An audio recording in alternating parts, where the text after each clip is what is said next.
Saya selaku penjawat awam, kami mengucapkan terima kasihlah kepada PMX yang telah pun melaksanakan tanggungjawabnya untuk menaikkan, maknanya 2 kali kita dapat dan termasuk tahun ni lah.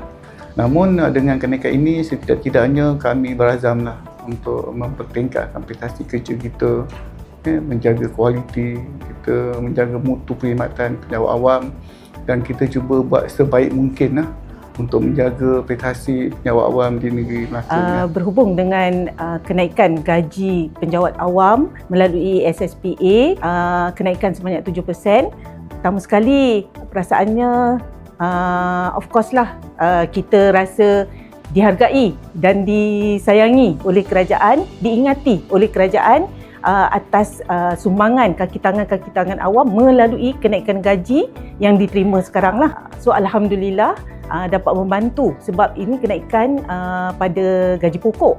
Gaji pokok jadi membantu dari kos sara hidup kita sekarang yang kita tahu semakin meningkat dan mencabar, terutama kepada kalangan penjawat awam yang mempunyai anak yang masih bersekolah.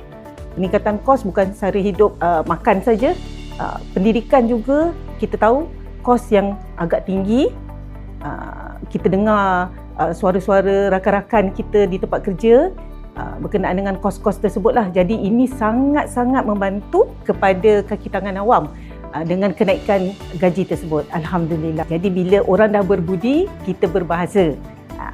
Kalau kita nak buktikan bahawa kita berterima kasih atas kenaikan gaji tersebut, maka kita perlu tunjukkan pada prestasi kerja kita.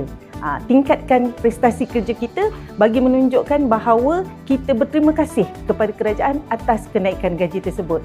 Terima kasih saya ucapkan kepada Kerajaan Madani kerana telah menaikkan gaji penjawat awam. Ianya sedikit sebanyak dapat membantulah meringankan kos sara hidup penjawat awam, dapat meningkatkan lagi kualiti hidup bersama dengan keluarga. Dan tapi jangan lupa dengan kenaikan ini kita sebagai penjawat awam haruslah meningkatkan kualiti kerja kita.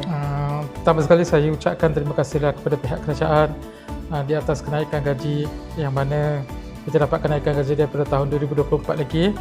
So, jadi untuk kenaikan gaji yang kali kedua ni, kami amat bersyukurlah sebagai penjawat awam ni yang mana kerajaan prihatin terhadap penjawat awam dari segi kenaikan gaji ni yang dapat menampung beban penjawat awam dalam mengarungi ekonomi semasa. Jadi saya mewakili penjawat awam berterima kasihlah sekali lagi kepada kerajaan di atas kenaikan gaji ini, dan kami akan berkhidmat dengan lebih berdedikasi dan lebih bertanggungjawab dalam menjalankan amanah.